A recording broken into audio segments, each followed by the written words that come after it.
If you're working hard and still broke, the problem isn't your effort, it's your thinking.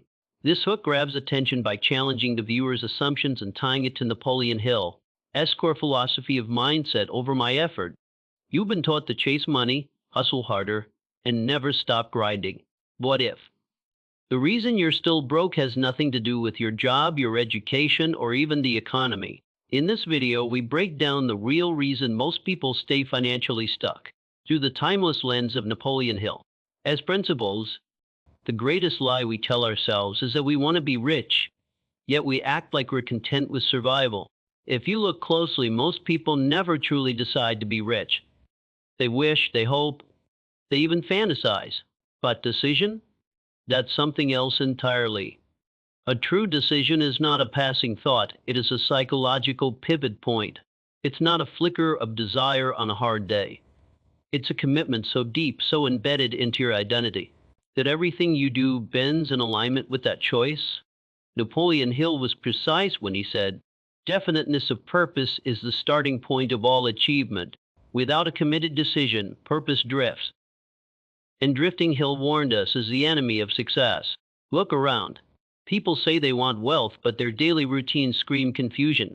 They consume content about riches, but they don't consume books that teach them how. They talk about opportunity, yet cling to habits that kill it. Why? Because the mind hasn't yet locked in on the decision.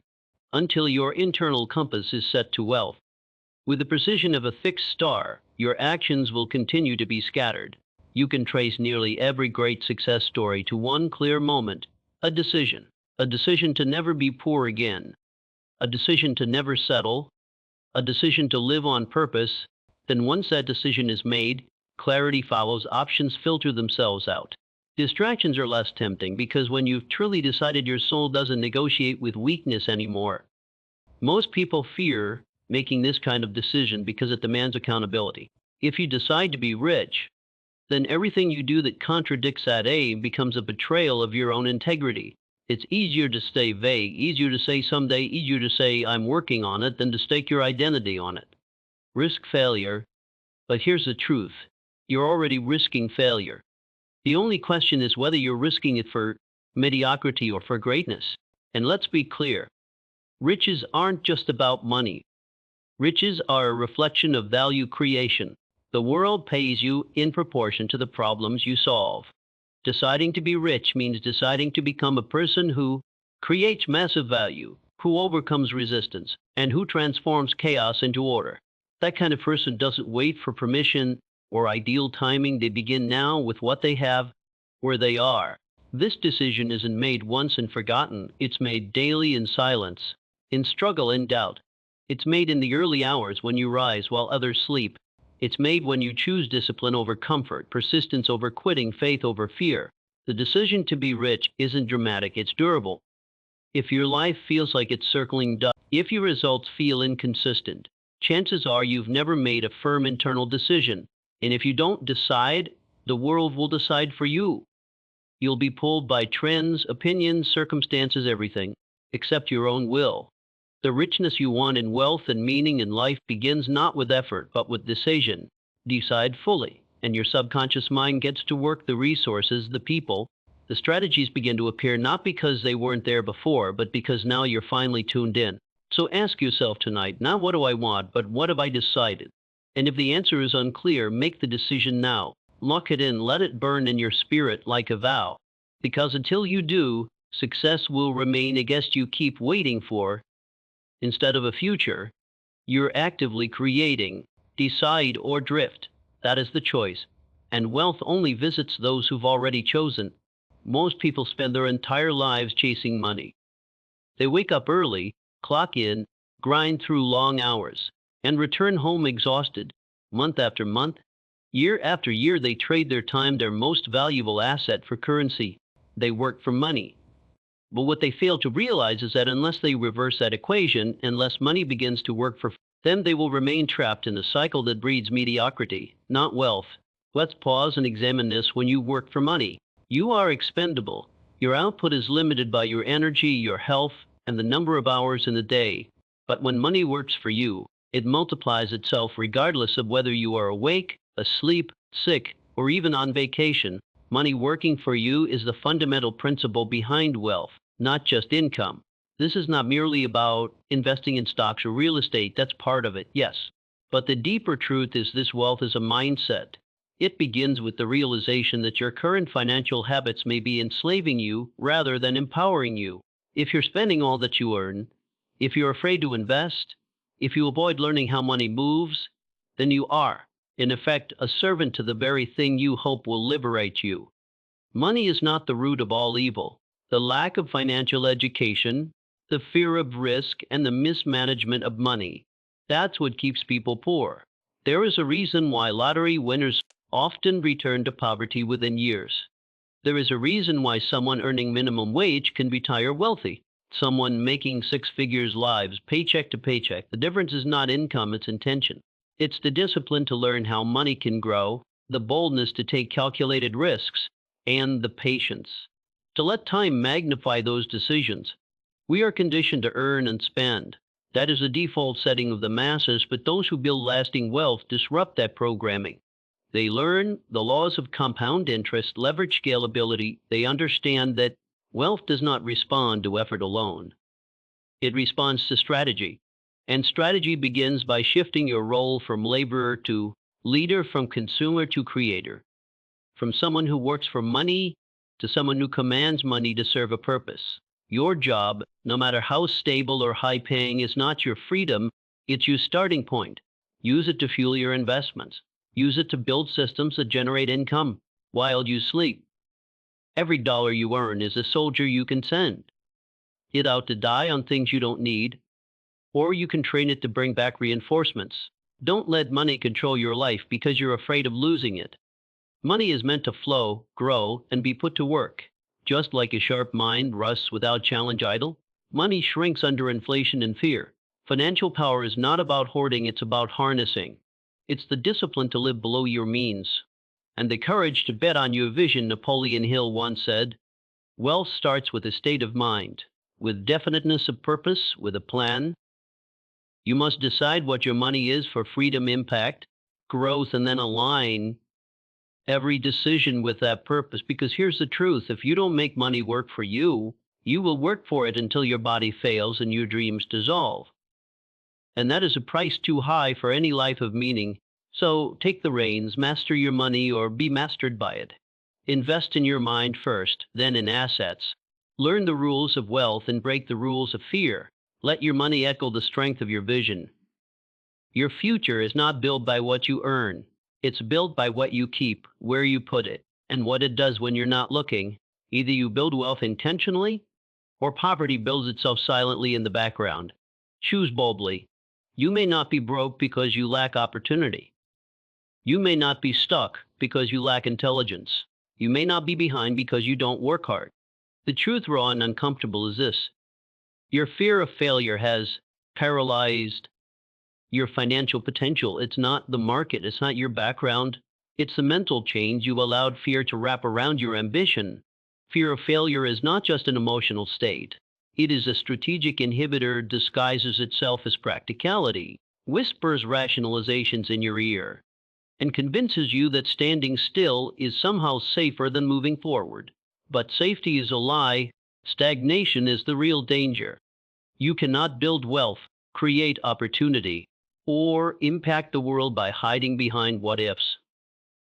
Think about this: how many ideas have you buried because of fear? How many times have you delayed action, waiting for the right time? How many skills have you failed to master because you assumed you'd embarrass yourself trying? Multiply that over years and decades, and now you see the cost. You haven't just lost money, you've lost momentum, and momentum once lost demands bold energy to regain. Now, some will argue that fear of failure is natural, and they're right, but natural does not mean acceptable. Your mind is designed for survival, not success. It will always caution you against risks, even the ones necessary for growth. If you obey that voice blindly, you hand over the keys to your financial future to the most fearful part of you. The psychology here is clear: fear triggers avoidance, and avoidance leads to inaction. But inaction in the realm of wealth creation is equivalent to slow financial death. You cannot invest if you fear loss more than you desire gain. You cannot negotiate if you fear rejection more than you seek. Fairness, you cannot launch if you fear imperfection more than you value progress. Understand this: failure is not the opposite of success. It is part of success. Every great entrepreneur, investor, and thinker has failed more than they've succeeded. The difference is they failed forward. They extracted wisdom from the experience and reinvested it. You must do the same. If you shift your relationship with failure from fear to feedback, your entire financial trajectory will change. But let me be blunt. The marketplace does not reward hesitation. It rewards decisiveness. It does not wait for your confidence to catch up. Opportunities are taken by those willing to move while still afraid.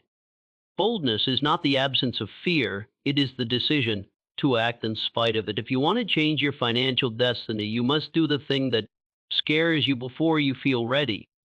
The shift is not just emotional, it is deeply philosophical. You must reframe failure from a punishment to a prerequisite. You must train your subconscious to associate bold action with growth, not danger. This is not motivational fluff. It is neurological rewiring. The more you face failure, the less it frightens you. The less it frightens you, the more you act. And the more you act, the more wealth you build. So ask yourself right now, not later. What action have you been avoiding because of fear? What idea, investment, or opportunity have you postponed under the illusion of caution? Identify it now, attack it, because the longer you wait, the more expensive that fear becomes.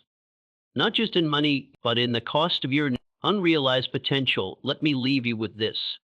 Fear is a liar, and failure is a teacher, but inaction is a thief.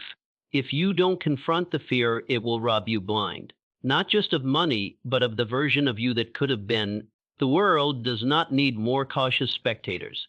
It needs bold players. Decide which one you'll be. You weren't born with limiting beliefs about money, success, or possibility. You were trained to think that way. Society, often unknowingly, installs a poverty-based mindset in people from an early age. You were taught to play it safe, to be realistic, to not expect too much, and to believe that wealth is a select few, not you. These ideas weren't given to you maliciously. They were passed down by parents, teachers, and communities that themselves were conditioned by generations of scarcity thinking. But the consequence is that most people end up imprisoned in invisible chains, mental patterns that sabotage success before it can even begin. Consider how early the programming begins. A child who dreams big is told to calm down or don't get your hopes up. A young adult excited about starting a business is warned about failure before they've even tried. And those who strive for more than the average are often labeled as greedy, arrogant, or foolish. This kind of cultural conditioning installs guilt around ambition, fear around money, and shame around desiring a better life. Now here's the truth. You must confront. You've been trained to think in terms of limitations, not possibilities. You've been taught to see what's missing rather than what's available, to focus on obstacles instead of opportunities. That's why even when motivation strikes or a chance arises, you may find yourself hesitating, doubting, procrastinating, because your inner mental script has been pre-written. In the language of fear and smallness, this kind of poor thinking doesn't only affect your bank account, it infects your decisions, your self-thought concept, your habits. A person with a scarcity mindset won't invest in learning because they see it as a cost, not a return. They won't take action because they overestimate risk and underestimate themselves. They'll reject opportunities not because they can't take them, but because they don't believe they're worthy of them, and belief is the foundation of all action. What you believe is what you build. But here is where your power begins. Once you recognize that your mindset was trained, you can retrain it. You can choose to unlearn poverty-based thinking and recondition yourself for wealth, possibility, and success. This doesn't mean just thinking positively, it means thinking accurately. And the accurate truth is you are capable of more. You are not your environment, your upbringing, or your past. You are what you decide to do with what you've been given. To think richly is to take full ownership of your Mind it means questioning every limiting belief and replacing it with empowering clarity. Yati means you stop asking, can I afford this, and start asking, how can I earn it? You stop saying, I'm not that kind of person, and start asking, what would it take for me to become one? You shift from a passive receiver of life to an active designer of it. Because wealth in all its forms begins with thought, rich thinking leads to rich behavior, which creates rich results. So the question isn't whether you're smart enough, lucky enough, or connected enough. The question is, are you willing to think differently? Are you willing to challenge the scripts you inherited? Write your own. That is the fundamental shift. And it's not easy because every poor thought will fight for its life. But your future is worth that internal battle. Because once you learn to think richly, the world around you begins to reflect it. Let this be the moment you stop renting beliefs from others and begin owning your mind. Because if you don't, someone else will use it to build their dream, not yours.